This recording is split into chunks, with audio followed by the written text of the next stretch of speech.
안녕하십니까.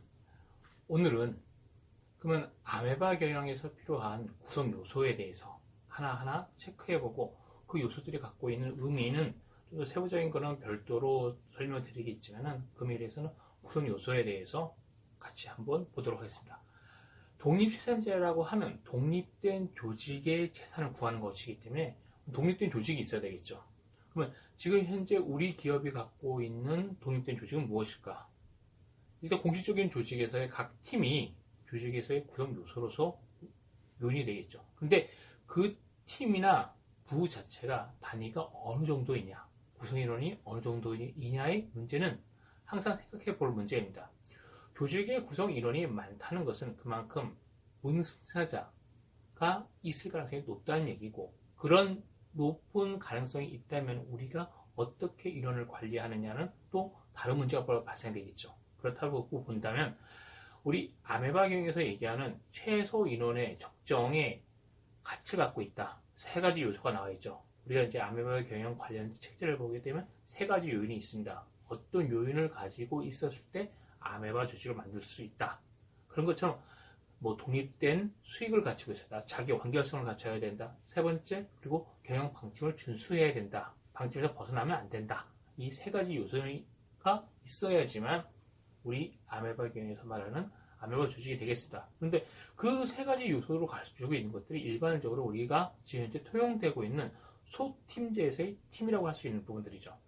일반적으로 우리 중소기업이나 중견기업의 입장에서 본다면 소팀제에서의 인원은 보통 3명에서 많게는 6, 7명으로 구성되어 있습니다. 아메바 경영에서 얘기하는 최소한 조직을 나눌 때는 세 가지 원칙이 있습니다. 첫 번째는 수익 구조가 있어야 된다는 거죠.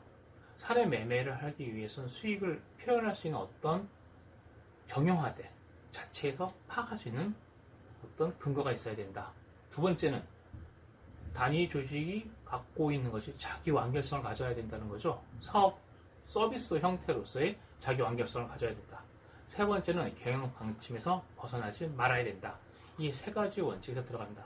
일반적으로 봤을 때 우리가 갖고 있는 중소기업이라든가 중견기업에서의 각 팀, 소팀은 지금 1, 2, 3가 다 해결이 됩니다. 방침이 있기 때문에 세 번째 경영 방침이 있기 때문에 회사 조직이라는 것은 성립되었을 거고, 그리고 두 번째 자기 완결성, 홍보부서면 홍보의 완결성, 인사부서는 인사의 완결성, 총무부서는 총무의 완결성, 생산 제조 1팀은 제조 1팀으로서의 완결성. 왜냐하면 그 부분에서 앞부분에서 전공정이라든가 다른 외부 업체가 조달할 수 있다면 당연히 그것도 하나의 두 번째 요소인 자기 서비스, 비즈니스로서의 완결성을 갖는 거고요. 그 비즈니스의 완결성을 갖는다는 얘기는 결국 뭐냐면 1번 요소가 해결된다는 거죠. 수익을 갖고 있다는 거죠. 수익 구조를 만들 수 있다는 거죠. 수익을 만들 수 있기 때문에 비즈니스의 완결성이 있는 거고, 그 완결성이라는 것이 그 첫 번째와 두 번째가 같이 연결되는 부분들이 있고, 세 번째는 경영 관점에서 벗어나지 말아야 된다는 부분이 있습니다. 그러면 각 부서가 갖고 있는 소팀제에서 그럼 무엇이 우리가 생각하고 주의해야 될 것이 무엇일까? 우리가 알고 있는 일본에서 나온 아메바 경영에서는 일본에서는 과부제라는 부분들로 인하여 인원 자체가 좀 더 우리가 알고 있는 상치선에서 좀 많이 큰 조직으로 형성되는 것이 일반적입니다. 그러다 보니 우리가 알고 있는 소팀제를 일부 더 세 번에 쪼개버리게 되면 관리의 폭이 너무 커진다는 부분들이 있습니다. 그래서 그거를 유의하셔야 됩니다. 쪼갤 때의 기분이 1, 2, 3, 첫 번째, 두 번째, 세 번째는 기능별로 쪼개란 말이 아닙니다. 자기 완결성이 있어야 되고 수익이 있어야 되고, 그 다음에 세 번째 경영 방침에서 벗어나지 말아야 된다는 부분들인데, 이걸 아메바적으로 세부적으로 쪼개면서 그걸 세부적으로 관리한다는 의미에서 그걸 계속 세부적으로 쪼개다 보면은 우리가 관리해야 될 부분들이 많아지는 거고요. 특히 현대화된 4차 혁명 관련된 부분에서 보게 되면 우리는 다양성 있게 사내 거래를 할 수밖에 없습니다. 그럴 경우에는 너무 사내 거래가 복잡화되고, 그 복잡화된 거를 우리가 뭐 책에서야 뭐 협상이라든가 서로 교섭을 통해서 그걸 해결한다고 하는데, 이거를 그렇게 하기에는 너무 단위가 커진다는 거죠. 그러면 그걸 시스템을 갖춰놓게 되더라도 그 시스템이라는 것은 결과적으로 사람과 사람 간의 어떤 합의에 의해서 이루어지는 거기 때문에 그 합의에 대한 부분이 너무 접점이 커진다는 분들도 생각을 해 주셔야 됩니다. 그래서 일단 첫 번째 아메바 조직은 세 가지 요소, 책에 나와 있는 것처럼 세 가지 요소로 구분되고 있지만은 그 세 가지 요소들로 인해서 세분화할 때 너무 세분화한다는 것은 큰 의미는 없다.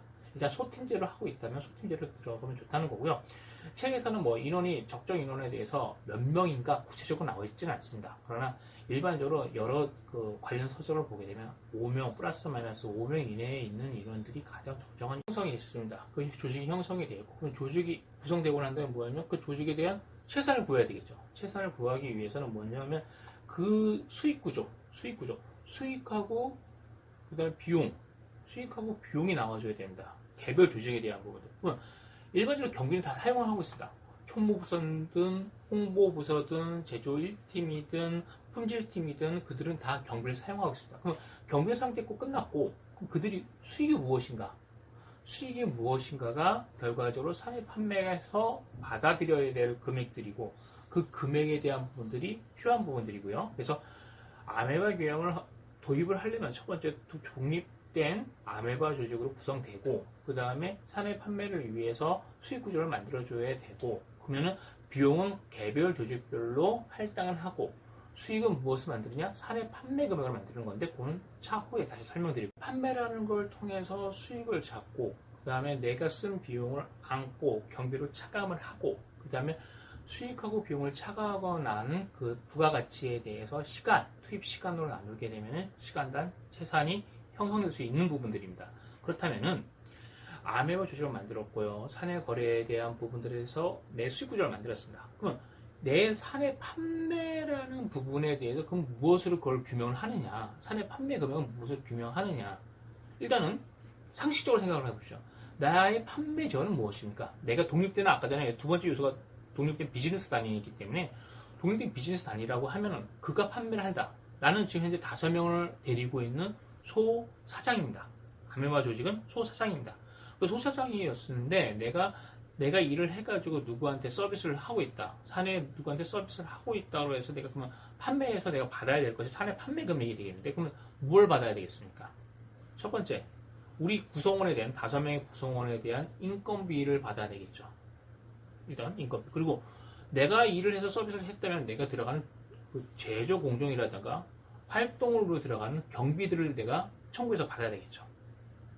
세 번째, 인건비와 경비만 있으면 나는 무엇으로 먹고 삽니까? 마진이 없다는 거죠. 그래서 판매 마진을 붙여줘야 되겠죠. 그래서 사내 판매라는 것은 기본적으로 내가 썼던 모든 경비들, 인건비 플러스 제조비, 그 다음에 제조 간접비, 일반 관리비 등등등 플러스 내가 갖고 있는 마진을 붙여서 파는 거고요. 차감을 하는 것은 뭘 차감하냐? 아까 전에 인건비는 아메바형에서는 인건비를 일단은 거기서 배제를 합니다. 차감을 하지 않습니다. 왜냐? 판매하는 거에 대해서 아까 전에 말씀드린 인건비 들어가죠. 직접비라든 그런 거 일반 재경비 들어가죠. 그 다음에 마진이 들어가는데 차감할 때 인건비도 빼버리죠. 경비를 빼버리죠. 남는 건 뭐가 남습니까? 마진만 남는 거죠. 마진만 남게 되면은 결과적으로 마진을 판매 이익에 붙이는 것만큼 마진이 부가가치가 남게 되게 되면 그 부가가치를 나눌 때 시간을 나눠버리게 되면 결국 그 마진 가지고만 서로 얘기하게 됩니다. 조직 간에 얼마나 그 비율하고 금액 볼륨하고만 그러면 서로가 소통이 안 된다는 거죠. 왜? 마진 자체가 이익이기 때문에 부가가치이기 때문에. 그래서 아메바의 경영에서 얘기하는 인건비를 배제한다는 부분들이 단순하게 인간 존중만 그러니까 중심적으로 표현된 건 인간 존중에 대한 부분으로 표현하고 있지만 더 핵심적인 거는 독립재산제의 핵심적인 거는 인건비가 경비에서 차감되게 되면 수식이 형성되기 어렵다는 거죠. 다시 한번 말씀드리겠습니다. 사내 거래를 하기 위해서는 무엇이 필요합니까? 수익 구조가 형성되어야 된다. 수익 구조에 만들 수 있는 지원은 무엇입니까? 내가 독립된 사업체의 사장입니다. 5명, 5명으로 구성되는 독립된 아메바 조직의 소사장입니다. 그럼 나는 어떤 우리 조직에서 발생된 모든 경비를 청구하고 싶죠. 사내 판매를 하려면. 그럼 청구를 하고 그 다음에 뭘 합니까?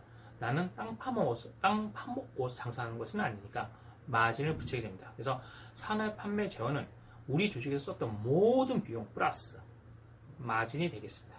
그럼 내 썼던 모든 비용은 뭡니까?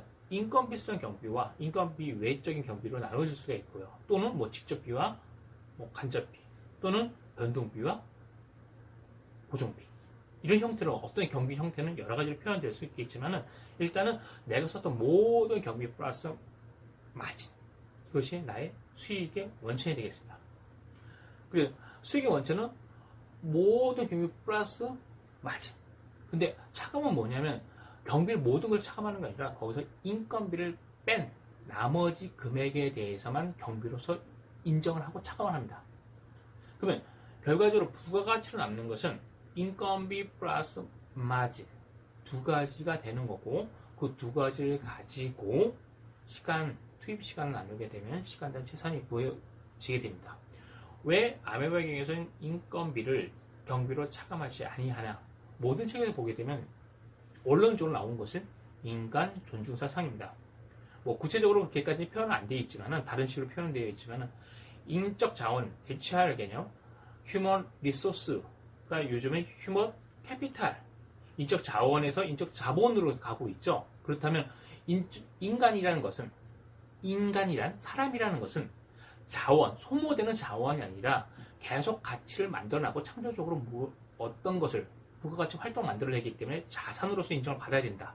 그렇기 때문에 자원으로서 사용되는 경비 개념이 아니라 자산으로서 대차제표에 대해 항목, 손익계산서의 항목이 아니라 포괄 손익계산서의 항목이 아니라 대차제표에서 관리될 항목으로 보여주는 거죠. 지금 현재에서의 그 트렌드는. 그렇기 때문에 인간 존중이라는 개념도 책에서는 달리 표현되고 있죠. 우리가 이해를 할 때는, 현대적으로 이해를 할 때는 인적 자원이 아니라 인적 자본적인 개념에서 바라보기 때문에 경비를 인정 안 한다는 쪽으로 되겠고요. 실질적인 우리 채산에서의 의미는 달리 적용됩니다. 채산에서 있었을 때는 경비가 판매된 내가 소모된 모든 경비에다 마진을 붙여서 파는데 거기서 경비를 차감할 때 내 모든 경비를 또 차감하게 되면 결과적으로 남는 것은 부가치로 남는 것은 마진밖에 없는 겁니다. 그럼 마진 나누기 투입시간 저쪽 부서도 마진 나누기 투입시간 그러면 마진이라는 것은 결국 사내 판매 구매에서 발생되는 어떤 그 서로의 차이로 발생되는 부분들인데 그거 가지고 결국 나오게 되면은 이게 우리가 독립재산을 할 때 가장 우려해야 하는 부분들이 뭐냐면 부서 이기주의 내 건 내 거고 네 건 네 거다 이게 갈라서는 부분들이죠. 만일 경비에 있어서 인건비를 투입하게 되면 그 부분이 더 촉발될 수 있는 부분들이 되겠습니다. 그렇기 때문에 책에서 나왔던 인간존중사상 맞습니다. 이나머리 회장님이 말씀하신 것처럼 인간존중사상 맞고요. 그러나 부가적으로 봤을 때 채산 관리를 할 때는 인건비를 차감하는 이유는 채산 공식이 채산 과정이 원활히 이루어지기 위해서는 인건비를 차감하는 것이 맞고 나중에 부가가치에다 나중에 전체적으로 인건비를 차감을 하게 되면 결과적 그것이 영업이익 개념이기 때문에 그렇게 이해하시면 되겠습니다. 만들었고요. 사내 거래에 대한 기본적인 개념에 대한 부분을 알았습니다. 근데 여기서 이제 중요한 부분들은 조직이 있고 수익 구조가 만들어졌으면은 각 수익 구조가 시간의 채산이라는 것을 산출을 하는 데 있어가지고 결과적으로 어떤 요소들이 중요하냐? 마진이라는 부분들이 필요하다는 부분들이죠. 그 마진을 어떻게 구별하고 합리적으로 만들어내는 과정이 중요한 문제로 대두될 수가 있습니다. 그 부분은 다음번 강의에서 간단하게 또 말씀드리도록 하겠습니다. 오늘은 이것으로 마치도록 하겠습니다. 수고하셨습니다.